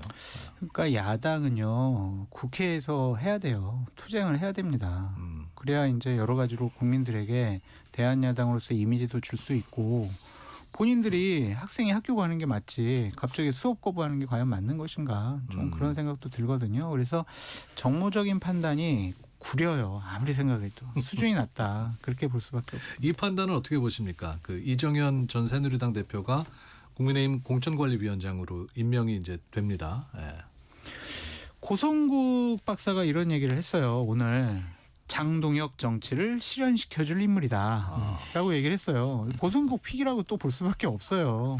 그래요? 그러니까 이게 제가 농담처럼 얘기하지만은 전환길 고성국 씨에게 장동혁 대표가 상당히 영향을 받고 끌려다니는 것이 아니냐 그렇게 생각이 들고 이정현 새누리당 대표 같은 경우에는 윤석열 정권 시절에 상당히 윤석열 전 대통령하고 가깝다라고 알려졌어요. 그래서 뭐 비서실장이라든지 국무총리라든지 이 하마평이 계속 오르내렸거든요. 네. 그리고 지난 탄핵 과정 중에서도 대통령을 상당히 옹호하고 윤어게인 세력과 거의 동등한 비슷한 수준의 메시지를 냈거든요. 끼리끼리 모인 거예요. 그냥 비슷한 생각을 가진 사람들끼리 그냥 저 사람 시켜놓으면은 내가 구체적으로 지시하지 않아도 그냥 알아서 잘 일을 해낼 수 있겠네. 그 생각인 거예요. 그룹이 있는 것 같아요. 윤어게인 세력 그룹. 당시에 이제 윤석열 대통령과 함께 일했던 사람들, 대통령의 인재 풀. 그 안에서 지금 한 명씩 데려다 쓰는 것이 아니냐라는 생각이 듭니다. 공관위원장이라는 자리가 중요한 자리 아니에요? 엄청 중요하죠. 그러니까 공천관리위원장이잖아요. 예. 그러면 공천을 관리하는 게 예전에 그 소위 말하는 윤석열 대통령의 당무 개입 뭐 이런 거에서 뭐 줘라 했는데 말이 많네 뭐 이런 거 있어요. 김영선 의원 뭐 공천들 이랬잖아요. 그러면은 사실은 공관위에서 위원들과 함께 공관위원장이 어떤 스탠스를 취하고 어떤 얘기를 하느냐에 따라서 휙휙 뒤집어져요. 그때 이제 저기 누구였죠? 김진태 위원장이었잖아요. 재보궐 같은 경우 2022년 지방선거 때 재보궐 위원장은 이제 공관위원장은 김진태 의원이었잖아요. 그때 뭐라고 했냐면은 여성을 줘야 된다. 그래서 김영선 의원이 공천을 받는데 이제 영향을 준 거예요. 그러니까 다른 이유 거기 창원 사람도 아닌데 왜 창원에 공천을 하냐 막 이러니까 이번에 여성이 너무 없어. 우리가 지금 너무 여성 친화적인 정당이 아니야라고 강력하게 주장을 해가지고 됐다. 그러니까 그런 식으로 이 분위기를 확 바꿀 수가 있다. 뭐 여러모로 그런 거 역할이 중요하고 근데 이정현 전 새누리당 대표는 저게 보기에는 그렇게 저는 나쁜 픽은 아니다라고 봐요. 네? 왜요? 아니 그러니까 이분이 윤석열 탄핵 과정 중에 무슨 얘기를 했는지 한번 보십시오. 제가 말하는 거는 현실적인 대안 중에서 나쁘진 않다라는 거예요. 무슨 얘기냐면 갑자기 친한계를 뭐 임명할 수는 없잖아요. 그러면 인력 풀이라는 게 어느 정도 제한돼 있는 거고 이정현 전 대표가 친화력이 굉장히 좋아요. 그리고 어떻게 보면은 사람들하고 또 이렇게 잡음이 없이 뭔가를 만들어내는데도 능력이 있는 분이다라고 보면은 있는 제한된 인력풀 안에서는 오히려 나쁘지 않다라고 생각을 다만 이분이 공관위원장이 돼서 지방선거를 이길 가능성은 없지만은 그냥 뭐 큰 무리 없이 공천하지 않을까 그 생각 들어요. 국민의힘 공관위원장의 자리가 얼마나 세냐면 두 가지예요. 하나는 룰을 정할 수가 있어요. 최고위원회의 결정사항이 아니라 자 이번에 지방선거 후보 선출을 위한 룰은 당원 70, 일반국민 30 이런 룰을 공관위에서 정해요. 아 그렇습니까? 네. 그리고 중요한 거는 공관위에서 결정을 하잖아요. 그러면 최고위원회에서는 비토권이 있어요. A라는 사람을 올렸는데 윤인구라는 분을 올렸는데 윤인구 안 돼라고 최고위원회에서 거부했어요. 근데 공관위에서 투표를 해요. 5분의 3이 찬성을 하면은 그냥 확정이에요. 최고위원회 의결도 이거는 무시할 수 있는 거예요. 네. 그러니까 그 정도로 공관위원들의 권력이 상당히 센 편이다. 정정 저 큰일 날 뻔했네요. 그때 당시에 공관위원장이 김진태 의원이 아니라 윤상현 의원이었어요. 그쵸? 제가 순간 헷갈려가지고 소송 들어올 뻔했습니다. 지금 죄송합니다. 에이, 그런 거에 소송 들어요. 저는 그냥 윤상현으로 알아들었는데. 그걸 왜 말씀 안 해주셨어요? 좀 이상하다 싶었는데. 네. 국힘 당명 바꾼다고 하잖아요. 네, 3월 1일 날 발표한다고 그러죠. 네, 그래서 어젯밤에 어디 박재홍 한판 승부 가서 청기 누설을 했다는 장 소장님께서. 그런 거 많은데 이제 어제 아니 하루만 잡고 여기서 하시지. 박재홍의 한판 승부가 우리 윤인구의 모든 정보 여기보다 출연료를 3배를 더 주기 때문에 저희들은 출연료에 따라서 적절하게 이제 정보도 얘기하고 저희도 좀 반성을 하겠습니다. 그러니까 거의 이걸로 결정됐다라는 얘기를 들었어요. 가장 유력한 안이다. 뭐예요? 공화당이라고. 그냥 뭐 앞뒤 없어요. 그냥 뭐 자유공화당 뭐 이런 것도 아니고 그냥 공화당이 가장 유력하다. 그것이 될 가능성이 높다라는 얘기를 좀 들어가지고. 어떻게 하셨어요? 어떻게 하셨어요? 제가 그동안 정치권에 30년 있으면서 여기저기 있는 분들과 밥도 먹고 사우나도 하고 술도 먹고 여행도 다니고 그러면서 인맥들이 있는 거죠.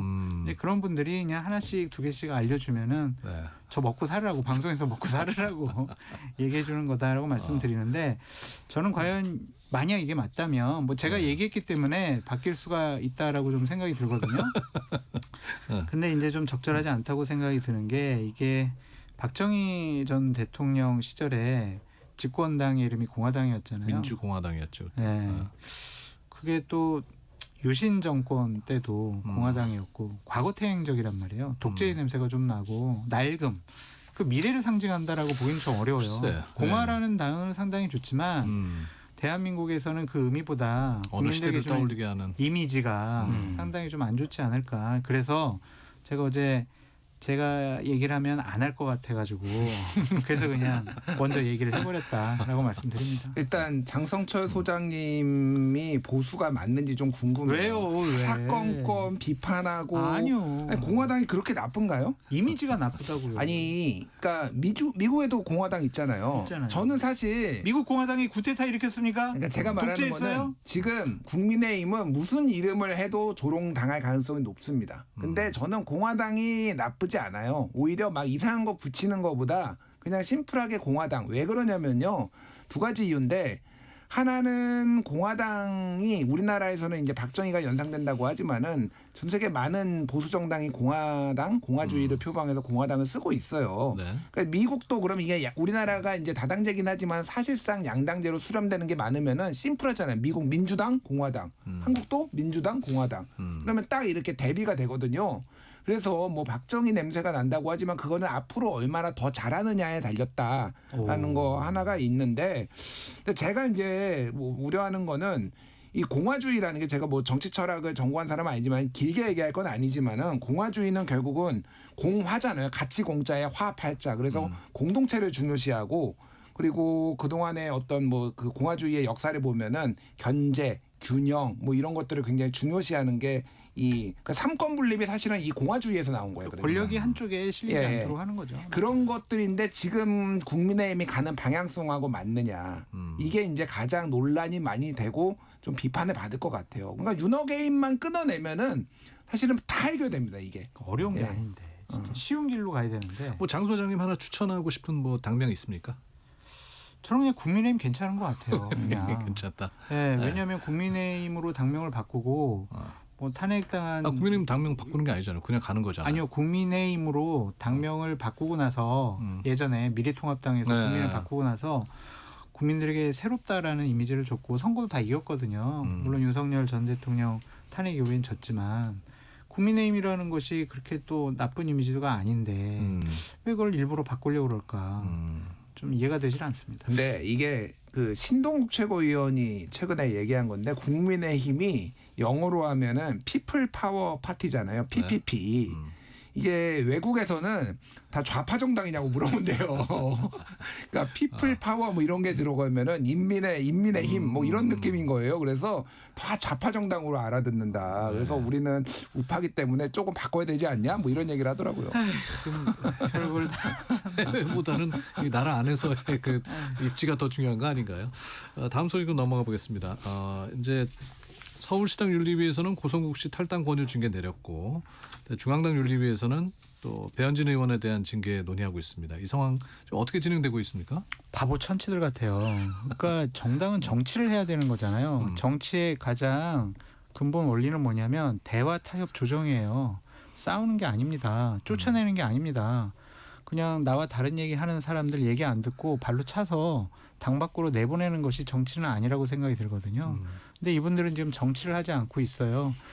국민의힘 윤리위원회가 계속 언론에 보도되는 것만으로도 국민의힘이 얼마나 망가졌는지 단적으로 보여주는 현상이 아닌가 그런 생각이 듭니다. 대한민국이라는 큰 나라가 이제 운영이 될 때 계속 이제 사법부 판결 이런 거에만 상당히 국민들에게 주목을 받고 거기가 모든 세상의 중심처럼 거기만 바라보면은 과연 그 나라가 정상적이겠습니까? 그래서 국민의힘도 지금 현재 이 정치를 해야 될 사람들이 어떤 당원 당규, 법적 그런 것에만 몰두해 있어가지고 상당히 앞으로 암울해요. 정치는 정치를 해야죠. 그러니까 이게 게다가 한 당에서 벌어지고 있는 일이란 말이죠. 이게 9일 날에 김종혁 최고위원 제명이 확정됐어요. 그렇죠. 예전에 탈당 권유를 했는데 10일 안에 이제 그게 탈당을 안 하면은 제명을 하거든요. 9일 날 제명 확정 김종혁. 10일 날 갑자기 밤에 서울시당에서 고성국 탈당 권유 이거 같은 거거든요. 제명하겠다라는 거거든요. 11일 날 배현진 중앙당 윤리위에서 소환. 그러니까 이게 지금 매일같이 지금 뭔가 이벤트가 지금 이 윤리위와 관련해서 벌어지고 있습니다. 뭐 장성철 소장님이 잘 말씀하셨는데 정치가 아니죠 이거는. 그럼 법조인이 많아서 뭐 이런 거를 뭐 좋아하는지 그러니까요. 제가 잘 모르겠는데 이렇게 이거는 그냥 다 죽자는 거예요 제가 보기에는. 그러니까 이런 상황에서 그 6.3 지선은 뭐 뻔한 결과 아니겠습니까? 뭐 뻔하다고 100% 단정하기는 어렵지만은 그러니까 두 가지를 제가 데이터적으로 두 가지를 말씀드리면은 하나는 대통령 선거가 끝난 지 1년 안에 치러진 선거는 여당이 대승을 해왔어요. 그게 이제 2007년 대선, 2008년 총선 4개월 텀이었는데 거의 범보수가 200석이 그때 민주당이 81석밖에 못했어요 그때. 네. 그리고 2017년 대선, 2018년 지방선거 그때는 17개 광역지자체 중에서 TK 2석 빼놓고는 민주당이 다 가져갔습니다. 네. 그리고 2022년 대선, 2022년 그 3개월 뒤에 지방선거 이것도 국민의힘이 싹쓸이했거든요 사실상. 그러니까 아니 어제 예. 조경태 의원이 나와서 지금 현역 지자체단체장들이나 후보자들도 굉장히 지금의 국힘의 상황에 대해서 걱정을 하고 있다라고 얘기를 했거든요. 그러니까 지선에서 불리하다는 거는 많은 사람들이 느끼고 있다는 그러니까 거 아니에요? 그냥도 불리해요. 그러니까 자기들끼리 안 싸워도 불리한데 자기들끼리 싸우고 있지 윤호개인하고 손 잡았느냐 뭐 않느냐 이런 논란이 있지. 그래서 매우 높은 확률로 참패할 가능성이 높다. 지금. 예. 그 이제 어제 장동현 대표가 대구에 중심지, 그러니까 민심의 중심지인 서문시장을 갔잖아요. 네. 되게 평가가 썰렁했다라는 거잖아요. 그래요. 그러니까 대구에서조차도 장동혁 대표에 대해서 그렇게 뭐 여러 같은 성원, 응원 이런 것들이 없고 또 그 보수 중심지에서도 국민의힘 정신 차려 이런 얘기가 나오는 것을 보면 다른 지역은 훨씬 더 심하는 것이 아니냐 그런 상징적인 모습을 어제 보여줬다라는 좀 생각이 들거든요.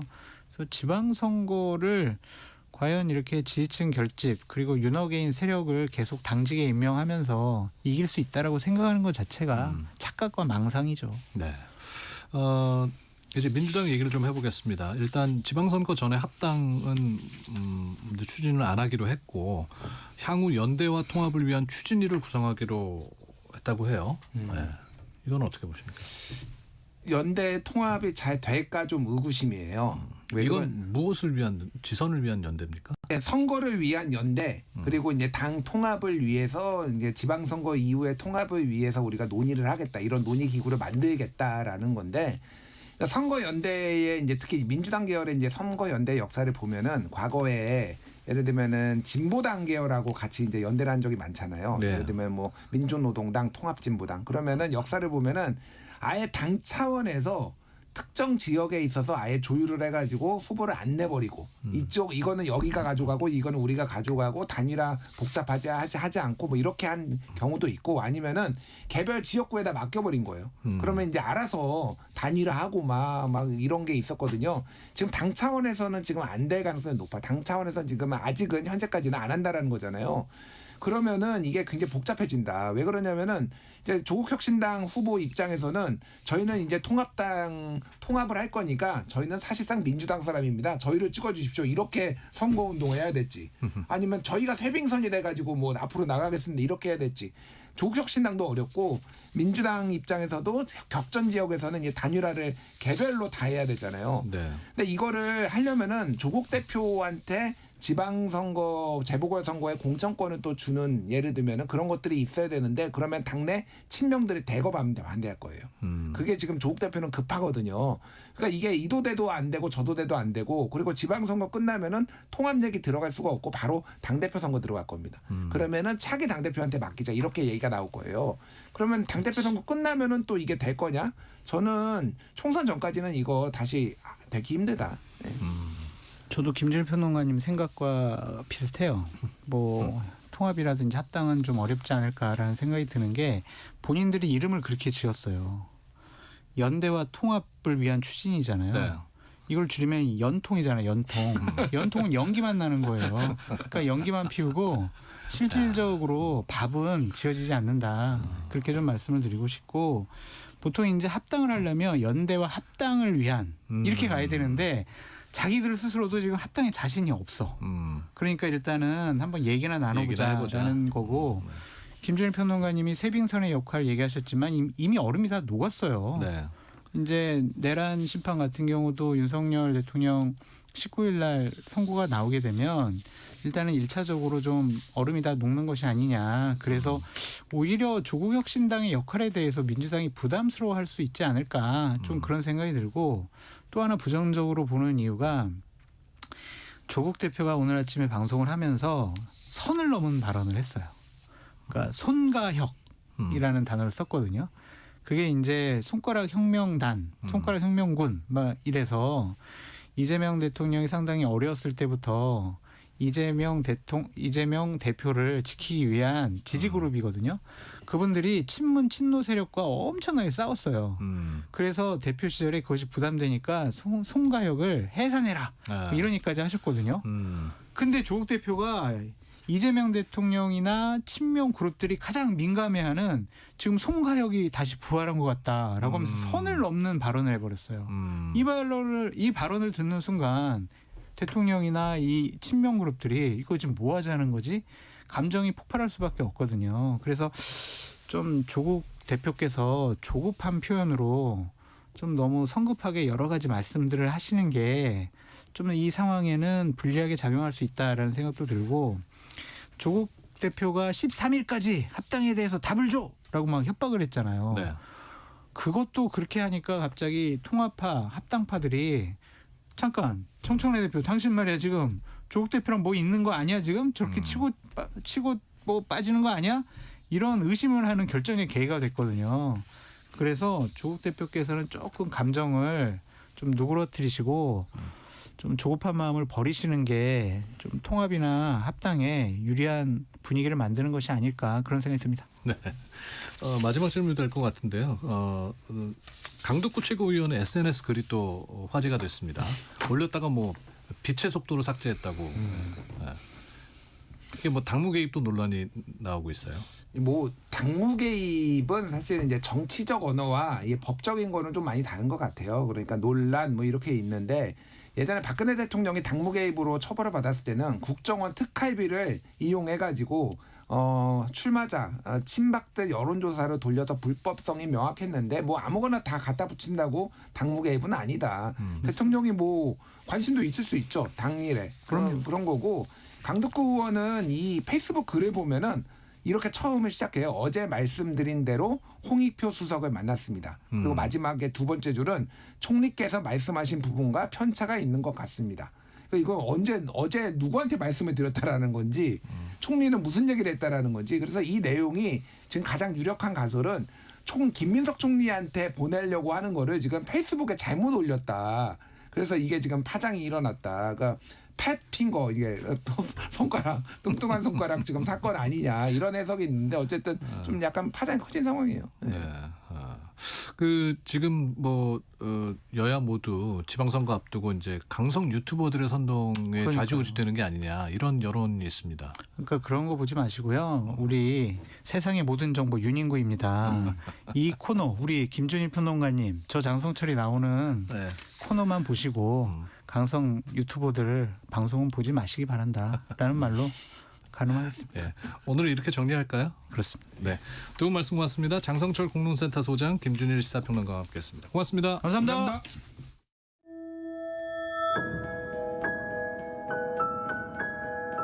KBS 1라디오 세상의 모든 정보 윤인구입니다. 청취자 여러분과 함께하는 상담 코너 시작합니다. 아이의 내일을 키우는 시간. 우리 아이는 왜? 대한민국 엄마 아빠들을 위한 시간입니다. 아는 만큼 보인다는 말처럼 정확한 정보를 알면 내 육아, 내 교육이 조금 더 단단해지겠죠. 우리 아이들 건강 지킴이 전도사 이재현 용인 세브란스 소아청소년과 교수 나오셨습니다. 어서 오십시오. 안녕하세요. 네, 뭐 이 닦을 때 하루 3번 또 칫솔질 열심히 잘 하라고 식사 후에 칫솔질 하라고 얘기를 하는데 이거를 교수님께서 잘 지키고 계십니까? 사실 병원에서 바쁜 일정 보내다 보면 하루 3번 양치하기가 쉽지 않습니다. 하루 3번은 쉽지 않은 것 같아요. 네, 사실 오늘도 지금 아직 한 끼도 못 먹고 지금 나와 있는데 그래도 꼭 전문가들이 얘기하는 게 하루 3번도 중요하지만 자기 전에 양치하는 게 가장 중요하다 이렇게 꼭 강조를 합니다. 우리가 잠을 잘 때 입안에 침이 마르게 되는데 이 건조해진 입속이 세균이 증식하기 아주 좋은 타이밍이거든요. 네. 그래서 자기 전에는 저도 꼭 잘 하려고 하고 그리고 언제 몇 번 하는 것보다 중요한 게 또 얼마나 꼼꼼하게 닦느냐가 중요하거든요. 그래서 치아 하나하나의 모든 면을 다 닦고 칫솔이 닿는 곳은 모두 구석구석 닦으려고 노력을 합니다. 치약 못 쓰세요? 치약이 사실 워낙 보러 가면은 많아서 뭐 좋은 문구는 다 써놨는데 뭘 써야 할지 잘 모르겠더라고요. 맞아요. 뭐 물론 기본적인 성분들을 제가 따지기도 하는데요. 제가 치약을 고르는 의외의 기준은 바로 맛입니다. 맛? 네.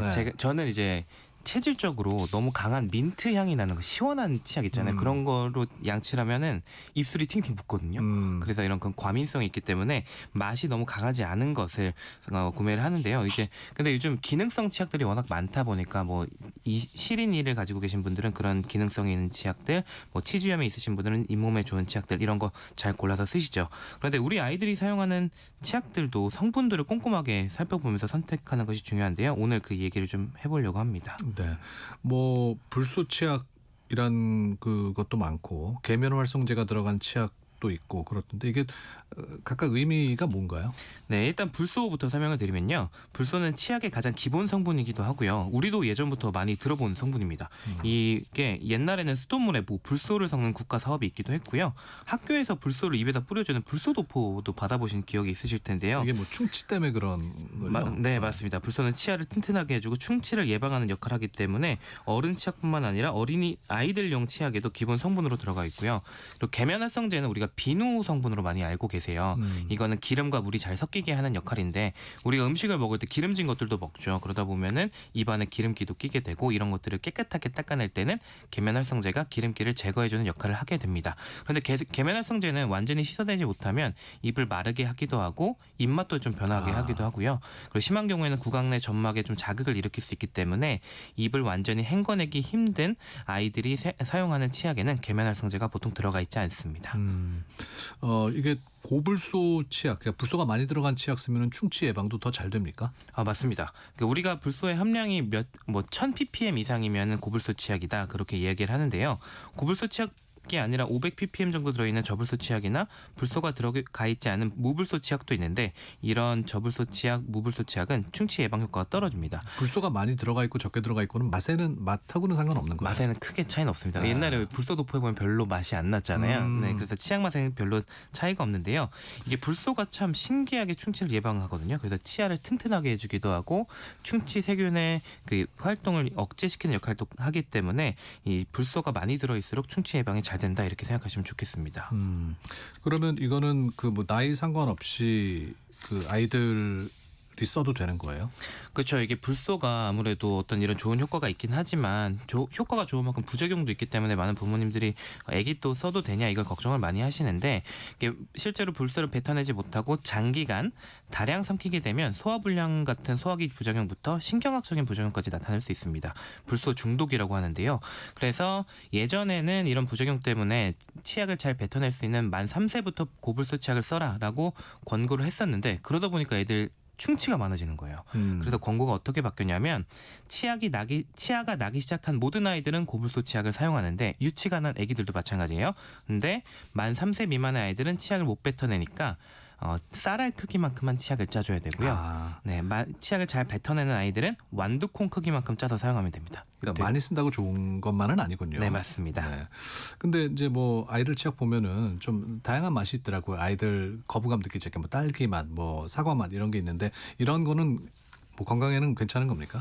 그렇죠. 양치질은 일종의 습관이거든요. 그래서 아이들이 양치질을 편하게 즐길 수 있도록 맛있는 맛이나 뭐 이런 냄새가 첨가된 치약 자체가 문제가 되진 않는데 이럴 때 사용되는 뭐 향료라든지 색소들 중에 아이들 건강에 해가 되는 것들이 있습니다. 그래서 우리나라에서 제조되고 정식 루트로 판매되는 제품들은 식약처에서 잘 관리를 하고 있지만 이제 요즘 외국에서 직구 많이 하시잖아요. 그렇게 직구해서 사용하시는 제품들 중에는 이런 성분에 대해서 조금 주의 깊게 한 번 더 살펴보고 선택을 하셔야겠습니다. 지금 방송 들으시면서 6563님께서 저녁에 고불소 치약으로 닦고 헹구지 말라고 하는데 맞는 말이냐고 물어보셨습니다. 이게 뭐 얼마나 헹궈야 된다. 헹구면은 뭐 그 효과가 떨어지니까 헹구면 안 된다. 이런 거에 대한 논란이 몇 가지 있어요. 그래서 연구 결과들이 좀 갈립니다. 그런데 이게 근데 아까도 말씀드렸지만 치약에는 불소 성분뿐만이 아니라 뭐 계면활성제 같은 성분도 있기 때문에 가볍게 한번 잘 헹궈내시는 게 헹궈내는 게 좋겠습니다. 네.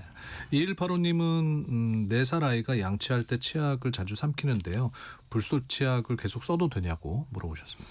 물론 조금씩 삼키는 건 당장 문제가 되지는 않겠지만 장기간 누적되면 당연히 좋진 않겠죠. 그래서 왜 삼키는지를 좀 먼저 봐야 되는데 보통 치약을 잘 삼키는 아이들은 치약을 너무 많이 사용하고 있을 가능성이 있습니다. 그래서 만 3세 정도라면 완두콩만큼만 조금 짜서 사용하셔야 되고요. 그리고 어른 치약처럼 이게 거품이 많이 나는 치약들은 이게 계면활성제가 들어있는 거거든요. 그러면 거품이 많이 나니까 이게 양이 많아져서 좀 삼킬 수 있어요.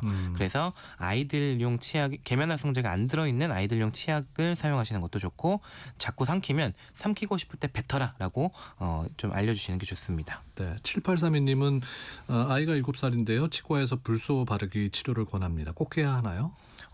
불소도포는 이제 주기적으로 하는 것이 충치 치료에 굉장히 좋은 효과를 보이는데요. 보통 1년에 2번에서 4번 정도 하라고 합니다. 네, 물론 이런 불소도포를 정기적으로 잘 챙겨주시는 것도 도움이 되지만 더 중요한 건 평소에 고불소 치약으로 꼼꼼히 양치하는 것이 훨씬 더 중요하거든요. 그걸 꼭 기억하시면 좋겠습니다. 네. 이게 또 시간 없다고 그 직장에서는 이제 가글 하시는 분들 많잖아요. 네. 양치 대신. 가글은 효과가 어느 정도 있는 거예요?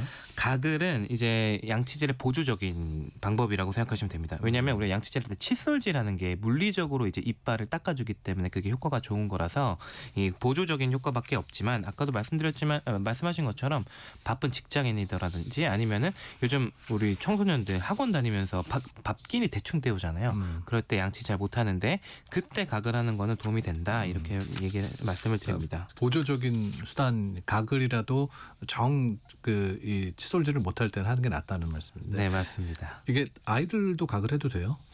가글의 가장 큰 문제는 치약보다 더 쉽게 삼킬 수 있다는 건데요. 그래서 만 6세부터 가글을 하라고 저희는 보통 권고를 하거든요. 그래서 이제 만 6세부터 가글을 하는 거는 좋은데 또 중요한 게 어른들이 사용하는 가글들 보통 시원하잖아요. 그건 알코올 성분이 들어있는 경우가 많습니다. 그래서 아이들이 사용하는 거는 알코올이나 다른 자극적인 성분이 많이 들어가 있지 않은 어린이용 가글 제품을 고르는 게 중요하겠습니다. 그러니까 어린이용 가글 제품이 또 따로 있군요. 네. 그리고 이제 치과 가서 보면은 치실 쓰세요 안 쓰세요라고 많이 묻더라고요. 그러니까 치실 권장을 많이 하시던데 치실은 어떻습니까? 치실도 꼭 해야 되는데요. 이게 치실을 오해를 많이 하시는 게 이 치아 사이에 껴있는 음식물 꺼내는 용도라고 많이 오해를 하세요. 네. 근데 그럴 역할도 분명히 할 수 있지만 이게 우리 치아가 보통 따닥따닥 붙어 있잖아요. 네. 그런 이 붙어 있는 맞닿아 있는 치아의 면을 닦아주는 겁니다. 이 칫솔모가 못 들어가는 부분을 이 치실로 닦아주는 용도이기 때문에 이 단순히 그냥 음식물 빼낸다라고 생각하지 마시고 모든 치아와 치아 닿는 면을 닦아주는 게 중요하고요. 이거는 대충 하시지 말고 요즘 인터넷 보면은 이 치실 쓰는 법 엄청 많이 나와 있거든요. 그래서 이 영상 한번 보시고 잘 적용해서 하루에 한 번이라도 치실하시는 게 좋겠습니다. 아니 너무 열심히 하다 보면 저 잇몸에서 피가 날 때도 있는데 그거는 그렇죠. 방법이 잘못된 건가요? 아니면은 정상적으로 잇몸에서 피가 나면은 그건 정상은 아닌 거예요? 약간 잘못하시고 계실 가능성이 있고요. 그리고 이미 치주염이 있으실 가능성도 있기 때문에 잇몸이 좀 약해져서. 예, 맞습니다. 그런 경우 너무 피가 많이 난다라고 하면 치과에서 한번 상담 받아보시는 게 좋습니다. 네. 아이들의 경우는 어떻습니까? 아이들도 치실을 하는 게 좋습니까? 아이들도 해야 됩니다. 보통 만 2살에서 3살 정도가 되면 치아 사이 간격이 좁아지면서 치아가 딱 맞닿는 게 생기거든요. 그런 게 생기면 이 치아 맞닿는 부분 그 사이들만 골라서 치실을 하면 되고요. 아이들용 치실도 아이들이 쓰기 좋게 색깔도 예쁜 것들이 있어요. 그런 것들을 골라서 하시면 적응되면 아이들도 잘합니다. 네. 오늘 우리 이재현 선생님과 불소에 관한 이야기 쭉 나눠봤는데요. 부모님들이 불소와 관련해서 이것 하나만은 좀 기억하셨으면 좋겠다 싶은 거 제안해 주신다면요. 네, 첫 번째는 양치질은 협상의 대상이 아니라 꼭 해야 되는 의무다라는 것이고요. 이게 아이들이 하기 싫어하니까 도망가잖아요. 그래서 설득하면 안 되고 무조건 붙잡고 하셔야 됩니다. 네. 그리고 두 번째는 유치가 나오기 시작한 이후부터는 치과와 친하게 지내자라는 것입니다. 이 두 가지만 평소에 잘 지키셔도 충치 치료 돈 많이 들잖아요. 그렇게 큰 돈 쓰시는 일 충분히 예방하실 수 있을 겁니다. 아니 뭐 돈만 많이 드는 게 아니라 이게 또 아프잖아요. 맞아요. 치료받으면서. 그러니까 네. 평소에 양치질 잘 하시고 치아 관리 잘 해놓으시는 게 돈도 버는 거고 아프지 않을 수 있는 방법이네요. 오늘 말씀 잘 들었습니다. 감사합니다. 네, 이재현 용인세브란스 소아청소년과 교수와 이야기 나눴습니다.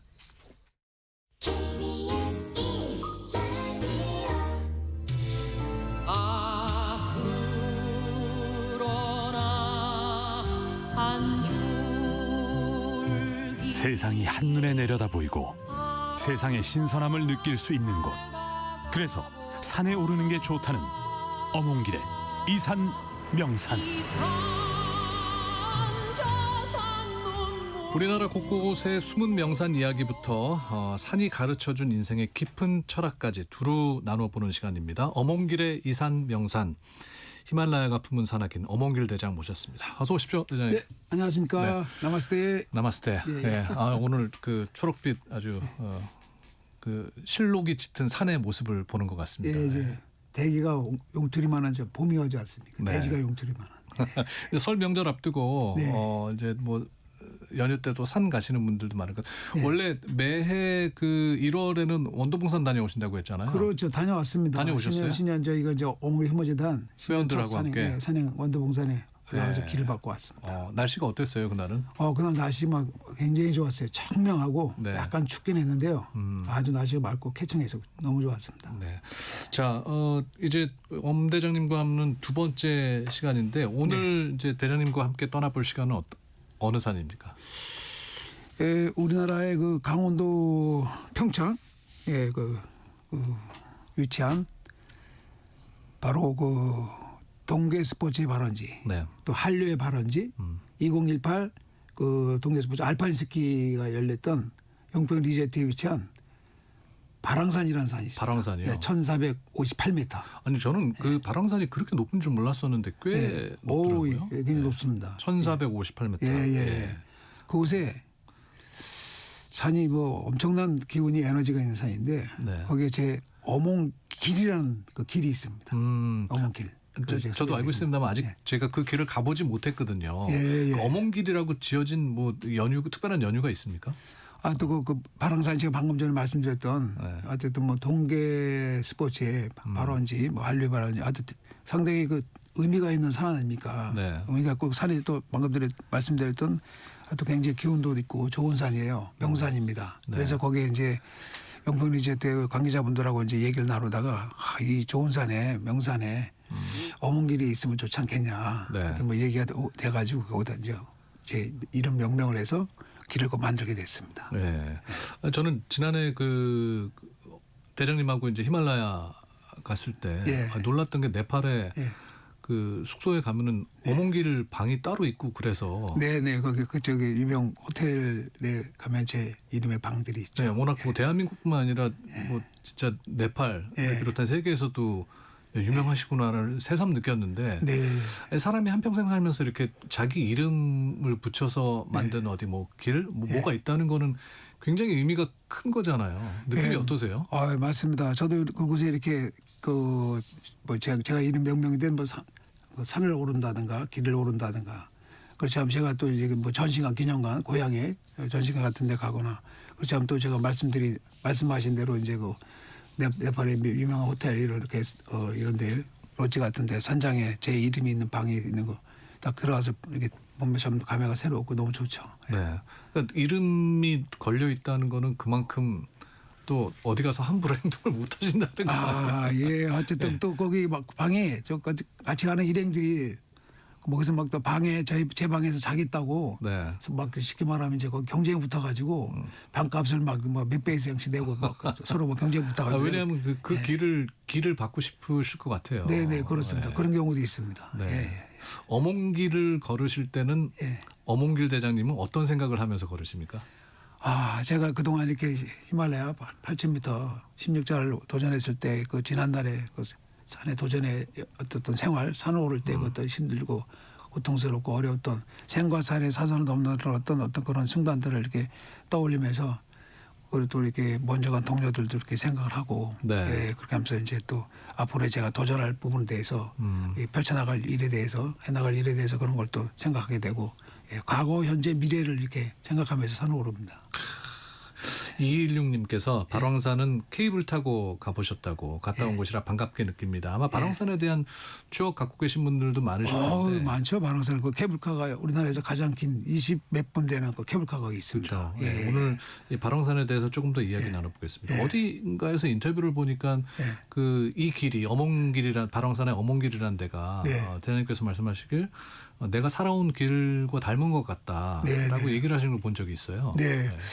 그 산이 이렇게 오르다 보면요. 초반서부터 이게 딱 가파릅니다. 그냥 좀 가파려요. 예. 가파른데 어느 정도 이렇게 초반에 가파른 길을 딱 올라가다 보면 이제 그 산이 굉장히 코스가 다양한 군락지예요. 나무, 식물 분포도가 굉장히 아름답고 그리고 올라가다 보면 이제 산사나무라고 해갖고 우리나라에서 자연산 그 나무 중에서 가장 오래된 산사나무가 있고요. 그 다음에 이제 또 그걸 지나서 이렇게 하다 보면 거기 그 독일 가뭄이나무 숲이라고 옛날에 화저민들이 살던 곳을 이제 화저민들을 이제 도시로 이주시키면서 그 산이 황폐된 곳에 독일 가뭄나무를 심었는데, 그걸 심었는데, 그게 몇십 년 지나고 나서 보니까 그게 완전히 보물덩어리 된 겁니다. 그 숲이 엄청나게 막 우거져가지고 나무 숲이 우거져가지고요. 밑에 가보면 그 가뭄나무 이파리가 솔잎이 떨어져가지고 그게 쌓여가지고요 바닥이 너무 오래 세월 동안 그대로 간직이 돼 있어가지고 그 스펀지를 밟고 걷는 것 같이 그 가뭄나무 숲이 진짜 뭐 피톤치도 많이 나고 너무너무 좋습니다. 그리고 또 올라가면 이제 거기가 철쭉 뭐 나무도 있고 군락지가 있고 그다음에 더 마지막 정상 부분에 뭐 살아천년 죽어천년 뭐 진짜 주목군락지가 대한민국에서 제가 뭐 소백산 뭐 어떤 태백산 뭐 주목군락지 있다고 하는데 대한민국에서 가장 주목 나무가 가장 큰 나무들이 많고 많이 우거져 있는 곳이 그 주목군락지가 있는 곳이 바로 여기 발왕산 그죠 어몽길로 올라가다 보면 정상 부분에 그런 곳이 있습니다. 제 아름으로 한 세 아름씩 되는 뭐 어마어마한 그 기기묘묘한 나무 형상들이 진짜 참 그 기운이 엄청납니다. 소리가 있고요. 에너지가 느껴지고 또 이제 마지막 좀 가까이 정상하기 직전에 보면 이제 거기서 이제 정상 부분에다가 이제 또 지하 파이프를 이렇게 좀 땅을 좀 해가지고 지하수를 끌어올렸는데 그 물이 너무너무 좋은 거예요. 야, 그래갖고 우리 성분들이 이제 좋은 성분들이 있어갖고 또 발황수를 다 마시고 그다음에 이제 발황산 대장님 정상을 그 올라가. 물에 굉장히 예민하시던데. 예, 제가 물을 아무 물이나 잘 안 드시던데. 네, 제가 보니까. 물을 너무너무 좋아합니다. 네. 예, 물을 아주 근데 좋아하죠. 그 발황산에 끌어올린 물은 또 물 맛이 다릅니까? 틀립니다. 성분이 굉장히 우리 인체에 아주 그 좋은 성분들이 많이 있다고 그러더라고요. 네. 그래서 제가 제 인생의 삶 자체가 물론 그 산을 오른 그 산 자체도 산세가 좀 굉장히 좀 계속 거의 오르막이에요. 네. 물론 약간씩 평지도 있긴 하지만 굉장히 계속 올라가면서 그 정상까지 이어지게 되거든요.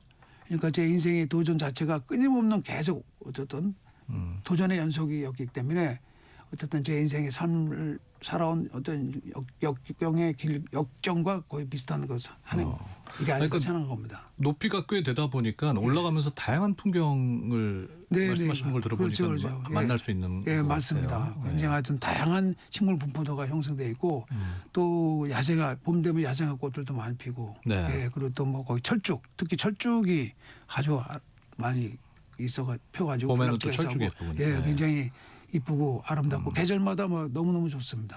그러니까 보통 밑에서 이제 걸어 올라가게 되면은 정상까지 얼마나 시간이 걸립니까? 일반적으로 가실 일반적인 분들 한 4시간 정도?